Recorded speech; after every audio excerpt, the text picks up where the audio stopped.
Stuck on board for 2 weeks, passengers on the Zaandam cruise ship have been in self-isolation as the number of people showing flu-like symptoms has grown.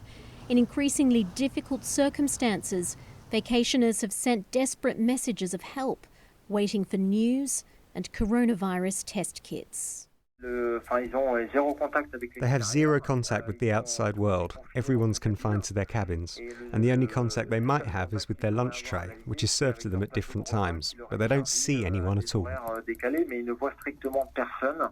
The ship, which has passengers from several nations, including Britain, the US and parts of Europe, have been trying to get to Florida.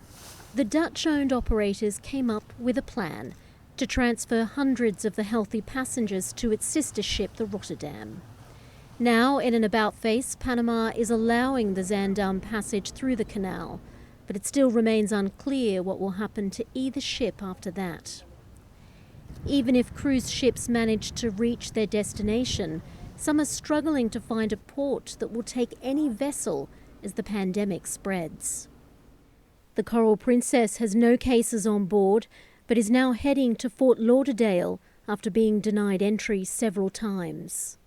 Princess are looking after us very well, but what it is when we get to Fort Lauderdale, we're uncertain what's going to happen there, and that's what's bothering people most. The crew on board the Princess have been fantastic, really looking after us, but obviously we just want to get home. The solution that we told is at Fort Lauderdale. We just don't know what that solution is, and that's where the uncertainty lies, and that's what's bothering people most.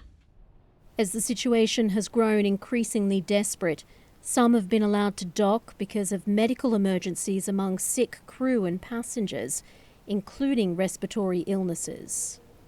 Reged Ahmad, BBC News.